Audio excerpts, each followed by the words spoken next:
Sir నమస్తే అండి, ఏం చేస్తుంటారు? నమస్తే సార్. నేను ఒకప్పుడు స్కూల్ అడ్మినిస్ట్రేషన్ చేశాను సార్. అలాగే హాస్పిటల్లో పిఆర్ఓగా చేశాను నేను. ఇప్పుడు ప్రెజెంట్ ఏం చేస్తారు? ప్రజెంట్ ఇప్పుడు ఏంటంటే మా ఫ్యామిలీ వల్ల నేను మళ్ళీ ఏం చేయట్లేదు, ప్రజెంట్ ఖాళీగా ఉన్నాను. ఓకే, ఇప్పుడు కూటమి ప్రభుత్వం అధికారంలోకి వచ్చింది, 2 years కంప్లీట్ అయిపోయింది నిన్నటితోటి. అసలు ఎలా ఉందంటారు ఈ కూటమి ప్రభుత్వ పాలన అనేది? సార్ నాకు మా అభిప్రాయం ఏంటంటే మెయిన్ రైతులు సార్. రైతులు చాలా హ్యాపీగా ఉన్నారు. ఫస్ట్ ఆఫ్ ఆల్ అన్ని సంక్షేమ పథకాలు వెళ్తున్నాయి. అలాగే ఎంతో మంది రోడ్డు మీద అన్నం లేకుండా ఎంతో మంది ఇబ్బంది పడుతున్నారు. నాకు మెయిన్ నచ్చింది ఏంటంటే రైతులకు ఇబ్బంది లేకుండా ఉన్నారు. అన్నా క్యాంటీన్ హ్యాపీగా ఉంది. అలాగే స్కూల్ పిల్లలు చాలా ఇబ్బంది లేకుండా చక్కగా చదువుకుంటున్నారు. ఈ రాజకీయం అనేది లేకుండా ప్రజల వద్ద అందరికీ ఏంటంటే సమానంగా ఉన్నారు. ఇప్పుడు ఎంత చేసాము అనేది కాదు సార్, ప్రజలు హ్యాపీగా ఉంటేనే కావాలా, రాష్ట్రాలు హ్యాపీగా ఉంటేనే కావాలి మనకు మెయిన్. అంటే ఇక్కడ మీరు అన్నారు సంక్షేమం ఉన్నాయి సార్. మెయిన్ రైతులు ఉన్నారు, ఎంతో ఇబ్బంది పడ్డారు, భూములు ఇచ్చి ఎంతో మంది ఇబ్బంది పడ్డారు. అలాగే ఏ సంక్షేమ పథకాలు అందట్లేదు. ఇప్పుడు ఏదైనా ప్రజల సమస్య ఏంటంటే డైరెక్ట్ రైతులు ఏ ప్రాబ్లం ఉన్నా డైరెక్ట్గా వెళ్ళి కలవచ్చు. ఇప్పుడు మన సీఎం గారు చంద్రబాబు నాయుడు గారు అన్నారు, డైరెక్ట్గా మీరు వచ్చి కలవండి, మీ సమస్యలు నేను పరిష్కారం చేస్తాను. యాప్ డౌన్లోడ్ చేసుకున్నారు. అలాగే కలెక్టర్ గారి దగ్గర కానీ ఎంఆర్ఓ గారి దగ్గర కానీ ఏదైనా మీకు ఏమైనా సమస్యలు ఉంటే ఆయన ఎక్కడికక్కడ ఆయన మీటింగ్లు పెట్టి మీ సమస్య నేను డైరెక్ట్గా పరిష్కారం చేస్తాను. భూములు ఉన్నాయి సార్, ఎంతోమంది భూములు ఇబ్బంది పడ్డారు.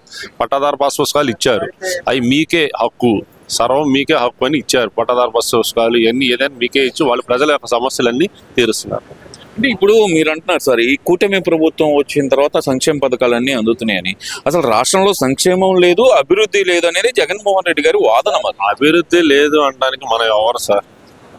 ఇప్పుడు చంద్రబాబు నాయుడు గారు చాలా అనుభవం ఉంది.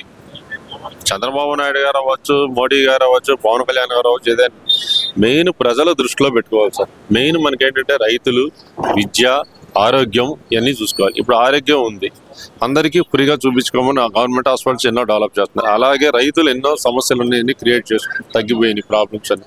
స్కూల్స్ నెక్స్ట్, అలాగే పిల్లలకి ఏ ప్రాబ్లం లేకుండా తల్లికి వందనం ఎన్ని వేస్తున్నారు. అన్నా క్యాంటీన్ మెయిన్ ఎంతో మంది ప్రజలకి, చాలా మందికి అన్నా క్యాంటీన్ ఎంతో ఆదరత మనకు తోడ్పడుతుంది. సరే, అన్నా క్యాంటీన్ అనే ఒక చిన్నది పెట్టేసి ప్రజల దగ్గర నుంచి సంక్షేమ పథకాలు అందకుండా లాక్కుంటున్నాడు చంద్రబాబు నాయుడు అంటున్నారు కదా. అవన్నీ అట్లేం లేదు సార్, అట్లేం లేదు.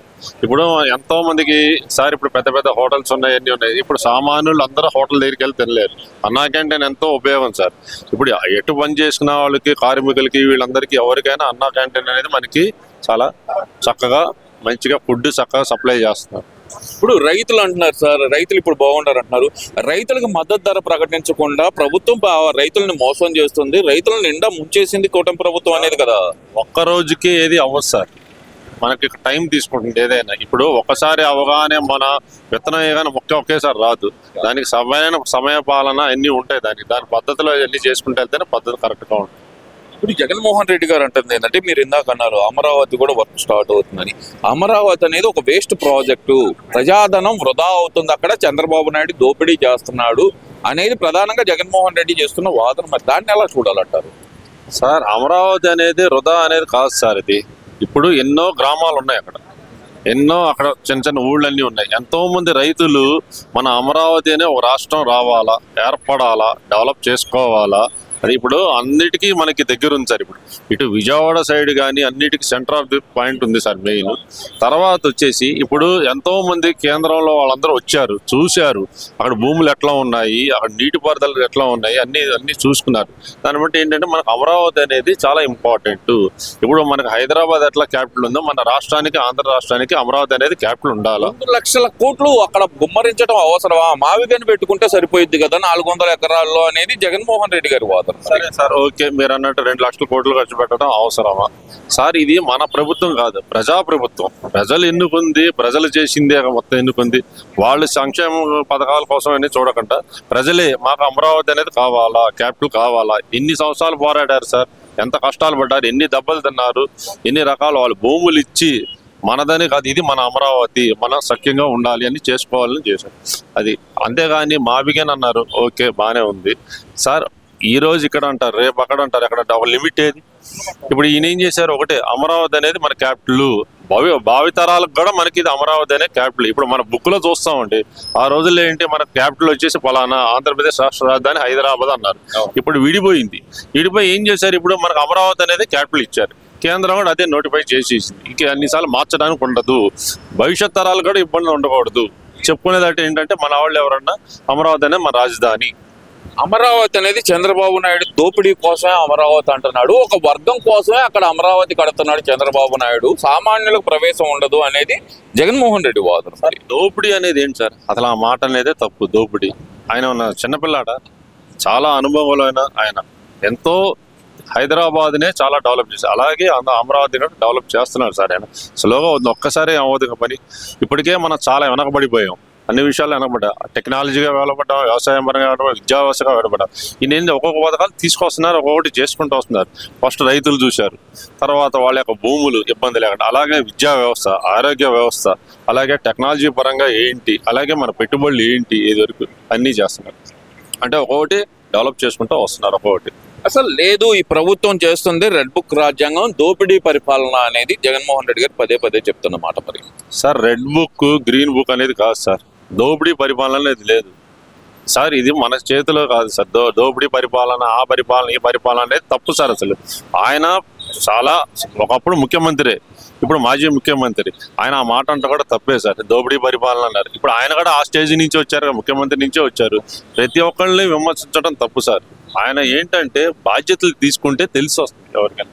ఇప్పుడు దోపిడీ పరిపాలన అన్నారు, ఆ పరిపాలన అన్నారు, తప్పు సార్ అది. నేను వస్తే మావిగానే రాజధాని, ఇది ఉండదు అనేది ఆయన స్ట్రాంగ్ గా చెప్తున్న మాట. మరి సార్ ఓకే, మొన్నటి వరకు ఆయనే చేశారు కదా సీఎంగా. అవును, అప్పుడు ఆయన ఎందుకు డిసైడ్ చేయలేపారు? అప్పుడు 3 రాజధానులు స్టాండర్డ్, 3 రాజధానులు స్టాండర్డ్ అన్నారు. మీరు అంటున్నారు 3 రాజధానులు స్టాండర్డ్ అంటున్నారు. అది అందరూ యాక్సెప్ట్ చేయాలి కదా, ప్రజలందరూ యాక్సెప్ట్ చేస్తేనే మీకు అది యాక్సెప్ట్ అవుతుంది. ఇప్పుడు ఇదంతా మీరు ఎన్నుకున్నారు, మేము ఎన్నుకున్నాను కాదు సార్. ఇది ప్రజాపాలన, డెమోక్రటిక్ కంట్రీ. మన ఇండియా ఏంటి, డెమోక్రటిక్ కంట్రీ. సో మనం ఏం చేయాలంటే ప్రజలు ఏం చెప్తే అది మనకి, ప్రజలందరికీ శ్రేయస్కరంగా ఉండాలి, వాళ్ళందరికీ అనుకూలంగా ఉండాలి. ఇప్పుడు ఎక్కడో వైజాగ్ పెడతాను, అనంతపురం పెడతాను, ఇక్కడ పెడతానని కాదు, ప్రజల అభిప్రాయం గవర్నమెంట్. సరే, జగన్మోహన్ రెడ్డి గారు అంటుంది ఏంటంటే కనుక పాదయాత్ర చేస్తాను, ప్రజల్లోకి వస్తాను, 2029లో అధికారంలోకి నేనే వస్తాను, ఈసారి వస్తే కనుక రప్పానే అనేది ఆయన చెప్తున్నమాట. సరే సార్, ఇంకా టైం ఉంది కదా, 2029 అన్నారు, ఇంకా టైం ఉంది కదా. ముందు ఈ పాలన చూడండి, చూసినాక అప్పుడు చూద్దాం. ఆయన వస్తే రావచ్చు, రాకపోవచ్చు నేను అనేది కాదు. ముందు ఈ పాలన అయినాక చూద్దాం. ఈ 5 ఏళ్ళ ప్రభుత్వం ఉంది కదా టైం. 5 ఏళ్ళు ఎక్కడ ఉంది, ఇంకా కళ్ళు కళ్ళు తెరిస్తే 3 సంవత్సరాలు అయిపోతుంది, నేనే వస్తాను. ఆ 3 ఏళ్ళు ఉంది కదా సార్, ముందు ఆ 3 ఏళ్ళు అవనే ఉంది. ప్రజలే డిసైడ్ చేస్తారు, ఆయన ఎన్నుకోవటమో లేదా ఏ ప్రభుత్వం ఎన్నుకోవటం అనేది మన చేతుల్లో లేదు, ప్రజల చేతే ఉంది. ప్రజలే ఎన్నుకుంటారు. అప్పుడు ఏ ప్రభుత్వం బాగుంది, ఎట్లా ఉన్నాయి, పథకాలు ఎట్లా ఉన్నాయి, ఏ విధంగా ఉంది, దాన్ని బట్టి ప్రజలు ఎంత మన చేతుల్లో లేదు సార్, ప్రజల సాటిస్ఫాక్షన్ చేతిలో ఉంది. 2029 అయితే మరి అవకాశం ఉందంటారా లేదంటారా జగన్మోహన్ రెడ్డి గారికి ఫైనల్ గా? అది మనం ఎట్లా చెప్తాం సార్, భవిష్యత్ అనేది ముందు మన చేతుల్లో లేదు కదా.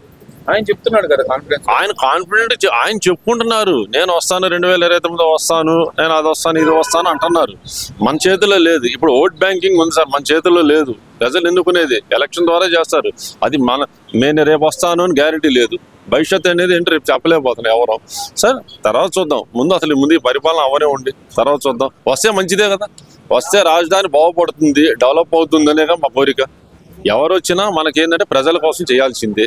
ఏదైనా ప్రజల కోసం, ప్రభుత్వాల కోసం అన్నీ ఉండాలి. ఎవరు వచ్చినా మనకేంటంటే మన రాష్ట్రం డెవలప్ అవ్వాలా, అన్ని రాష్ట్రాలతో మన రాష్ట్రం కూడా ముందంజలో ఉండాలా. క్రీడా విధానం కానీ, విద్యా విధానం కానీ, వ్యవసాయ పరంగా కానీ, హెల్త్ పరంగా కానీ, టెక్నాలజీ పరంగా కానీ, ఏది వచ్చినా డెవలప్మెంట్ ఉండాలి. Thank you sir.